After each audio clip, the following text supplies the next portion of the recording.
ভরে গিয়েছে, ভরে গিয়েছে আপনাদের প্রতিটা অঞ্চল থেকে আসা প্রতিটা সনাতনী ভাইদের থেকে, প্রতিটা সনাতনী বন্ধুদের থেকে। সেই গোপালগঞ্জ বলে শেখ হাসিনার ঘাঁটি, সেই গোপালগঞ্জ থেকে আমার বোনেরা ছুটে এসেছে, বলেন যে আমাদের রক্ষা করেন তিনি। আমি চেষ্টা করছি শুধু যেন শুভেচ্ছা বিনিময়ের মধ্যে আমাদের সংগঠন না থাকে। আমি চেষ্টা চালিয়ে যাচ্ছি বাংলাদেশের প্রতিটা জেলায় যে প্রতিটা সনাতন ধর্মাবলম্বীর পাশে থাকতে। আমি বিশ্বাস করি বাংলাদেশ অসাম্প্রদায়িক দেশ, বাংলাদেশ একটি কি আমরা সবাই সংখ্যালঘু নয়। আমি বিশ্বাস করি আমরা সবাই বাংলাদেশি।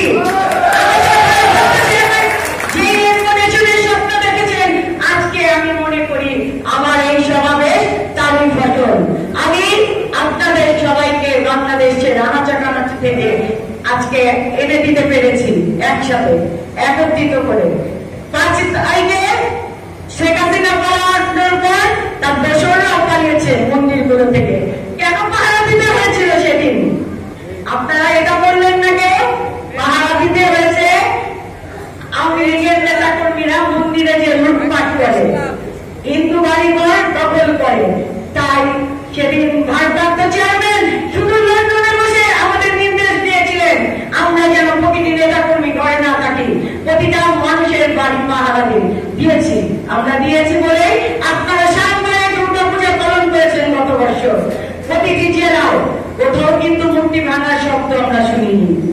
আমার চক্ষু ভাই একটা কথা বলতে ভুলে গিয়েছেন, মুন্সিগঞ্জে অ্যাডভোকেট সালামের বাড়ির কাছে আমাদের আজকে যে প্রধান অতিথি তারই অনুদানে একটি মন্দির হয়েছিল, সেই মন্দিরে হাত পুড়িয়ে দিয়েছিল সেই আর্মি দোসররা। চক্ষু ভাই মনে হয় এটা ভুলে গিয়েছেন বলতে। আজকে আমি ভেবেছিলাম কিছুই বলবো না, সবাইকে আপনাদের ধন্যবাদ জানাবো, কৃতজ্ঞতা জানাবো, তারপরেও এত কথার পর একটু এরকম বলতে ইচ্ছে করলো। আরে শেখ হাসিনা পালাবে না কেন? তার রক্তের মধ্যেই তো পালানোর দোষ। শেখ শেখ হাসিনা তাই তার কারোর কথা চিন্তা না করে ভারতে পালিয়েছে। আর ভিসা কেন বন্ধ করেছে এটা কিন্তু কেউ আপনারা চিন্তা করেনি।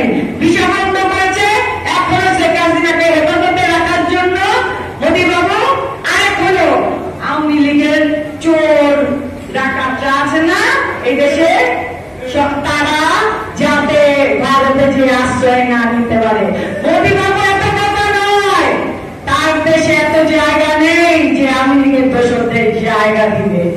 আমি আজকে আপনাদেরকে উদ্দেশ্য করে বলতে চাই, আপনাদের পাশে সর্বদা জাতীয়তাবাদী দল বিএনপি ছিল, পরবর্তী ভবিষ্যতেও থাকবে। ভয়ের কোনো কারণ নেই।